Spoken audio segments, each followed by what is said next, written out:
Hi everyone, my name is Luke Parker and this is the Bracebridge Engineering YouTube channel.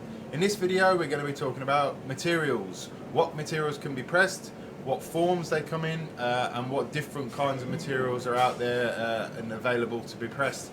If you're wondering what material you should make your product out of, whether it can be formed, what kind of constraints there are around that, then listen in and we'll get going from there. So the two main categories that are available for pressing is ferrous and non-ferrous materials. By ferrous we mean anything that has an iron content, so anything that picks up a magnet basically. So we're talking steel, iron, wrought iron, that type of thing. And then we've got non-ferrous materials such as stainless steel, aluminium, copper and brass. Those are the two main categories. Either are both formable. They're both used in manufacturing pressed metals and spun metals, all different kinds of manipulation of materials. But we'll start with ferrous. So I've got my notes here. We'll basically categorise those into the different elements that we form here. So we've got pre-galvanised material, which means that the material comes in galvanised, which has essentially a zinc coating. So that offers good corrosion protection. So if you've got a bracket or something you need to use outside, or there's anything that involves a high level of corrosion, or where it could be in a corrosive environment, then consider using like a pre-galvan material. They're quite handy for things like that. You've got general low carbon steels for brackets and basic objects.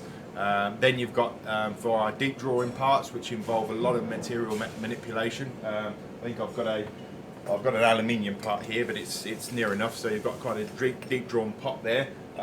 That would require quite a lot of manipulation. So we use what's called EDDQ, so that's extra deep drawing quality material. So it has different carbon contents and things within the material to allow the material to flow a little bit better. And then we've got something similar to Zintec, similar to pre-galv, that's Zintec.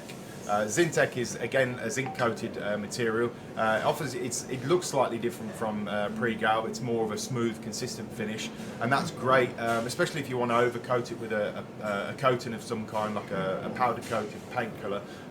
It's great to use for corrosion resistance, and it actually flows quite nicely on the tools as well.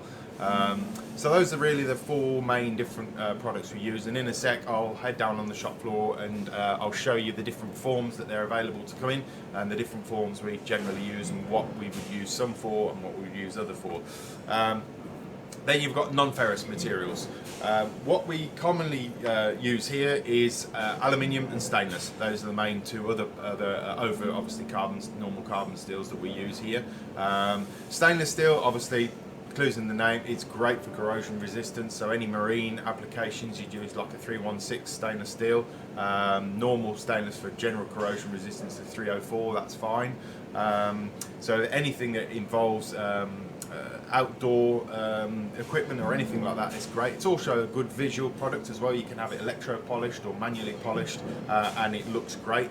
That's also a benefit to stainless steel. There's one thing we would say: if you do have a deep drawn part or anything that involves a lot of manipulation, stainless steel tends to work harden quite a bit.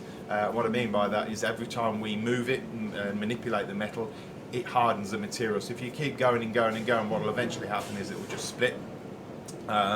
So there's processes we can put in, such as annealing, which softens the material again. But obviously, just consider that when you're looking at maybe a deep drawn pot like the one I showed you. There may be anneal processes in there that we'd have to go through, which obviously pushes up the cost of your part. But in terms of lifetime durability, stainless is great. So we use that quite a lot for some of our end caps that we produce. They go in marine environments and things like that. And other little brackets that go outside is where we commonly use that. Then we've got things like copper and brass. Copper and brass, great electrical conductors obviously, so they're used a lot in the electrical industry for bus bars and things like that. We used to make a hell of a lot of copper parts back in the 70s and 80s for copper taps, copper shower components, heating elements and things like that. We don't use it so much anymore, but we still do. Obviously the cost of the material is a lot higher as well, which is also a consideration. and I'll talk about that actually in a second anyway. But yeah, the main benefits, you've got good ductability and good electrical conductivity of copper and brass. They move quite well. They look highly decorative if you've got a fancy product that's on show, and you can polish it obviously very easily and get a great finish from that as well. So copper and brass, anything that generally if customers come with an inquiry, they generally know that they want brass or copper for a specific reason. And then we've got aluminium. That's the other main material we use. We generally get that here in sheet form, and again I'll show you that in a sec. Aluminium's great strength, very lightweight, and good corrosion resistance as well. So we use that a lot for aerospace products that we make. We use it for certain deep drawing applications, but anything that a customer or yourself may want that's lightweight and strong, we can get different hardnesses of aluminium. It works fairly well on the tools as well, and it's a great product as an alternative, as a lightweight thing. So anything motorsport, things like that, and anything obviously aviation, it's perfect material. So those really are the different categories of materials. Cost-wise, mild steel is going to be the cheapest, always is. There's a marginal difference with pre-galv and Zinc. They are slightly more, obviously, because there's a zinc coating on there. But by far, bog standard CR1, 4, DCO4, that type of material is the cheapest. So if you're looking for a bargain basement, go with that.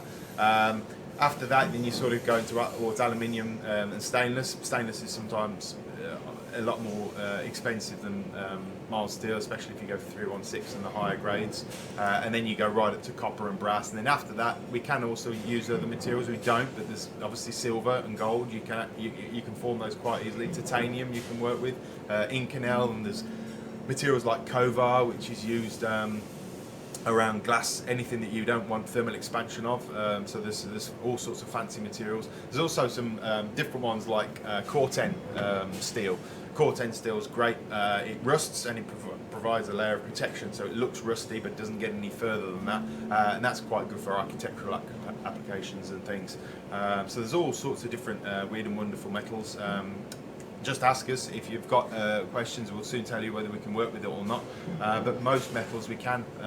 It's just obviously the cost you've got to bear in mind. So now we'll head up down to the shop floor, and I'll show you the different forms that we get it in and the different cost implications to that, and what can be cheaper, what can be more expensive, and the basic elements of how we use the material. See you down there. Welcome back. We're on the shop floor. Hopefully you can hear me. It's a little bit noisy, but right, what I was going to show you down on the shop floor is the various different types of, the forms in which we receive material and what we use. The first one, the most common, the most, easiest for us is coil. So this is a coil here. It's one of the coils in for a job. So basically what that is a wide sheet which is cold formed into a certain thickness with a very high tolerance. Excuse me. And then it's sheared into various strip widths. So we want a particular strip width for our job, be it, I don't know what that is, like 25 mil.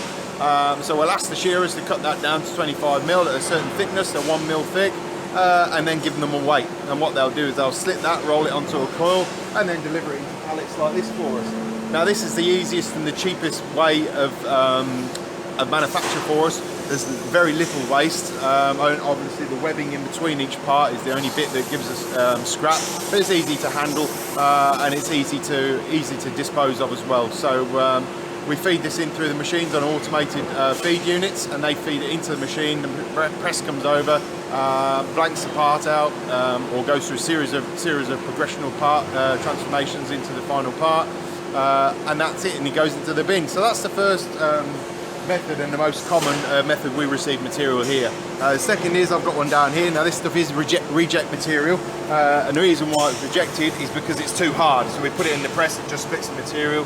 We've asked for a specific metal hardness and it's come over that.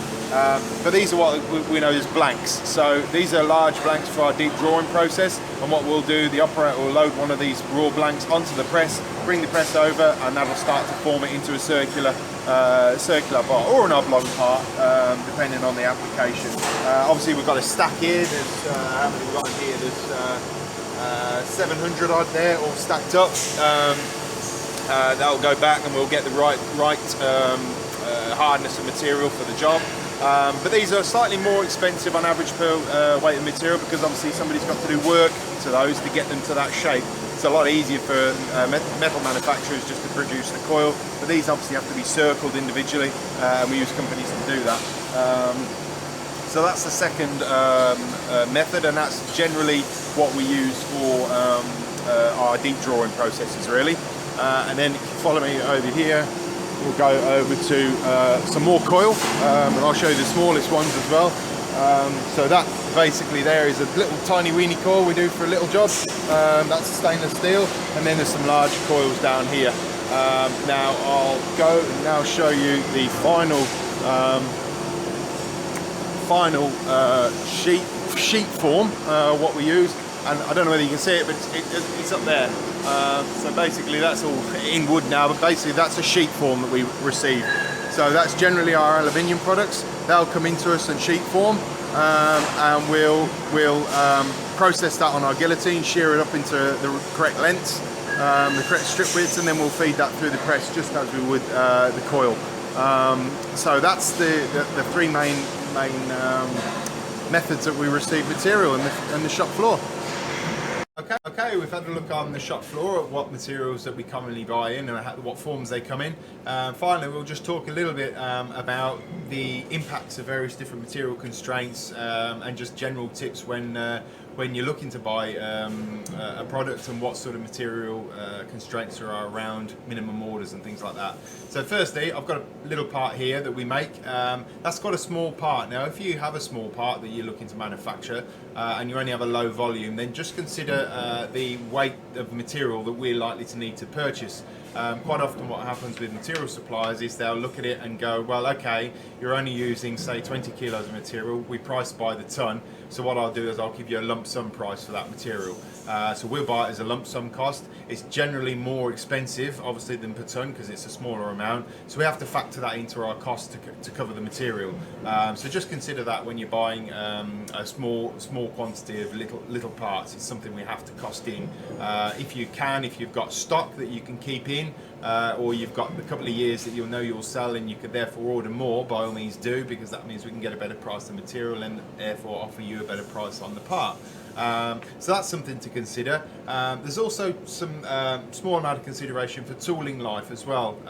Mild steel parts, aluminium parts generally have a lower wear impact on the tooling. When you go for titanium and hard stainless steel parts, harder steels, then you have to start coating the tooling. And obviously the initial impact of the cost of the tooling is going to be higher. Tooling is obviously a totally separate video which we'll cover in subsequent weeks. But that's another consideration with material. But mainly it's volume. That does dictate quite considerably on the cost. The more the better, obviously, in terms of the material price. There's quality issues as well that we face. That's something that we internally deal with. I showed you on the shop floor, we had some material that came in that was too hard. It makes a big difference on our finish if we get damaged, scratched material, that type of thing. And we can offer poly-coated material that comes in, and poly-coated parts, especially our aluminium aerospace parts. They do need poly-coating to stop the press from marking them, so the parts come off perfect. There are various different applications, and also when you come to the end of processing as well, there's corrosion as well, which we have to think about, but that's again a coatings talk that we can talk about in the future. Well, I hope you enjoyed this YouTube video, and by all means email us, sales@bbepressings.co.uk. Follow us on Twitter or Facebook, and we'll happily reply to any of those. For now, it's out for me, and we'll catch you next time. Thank you.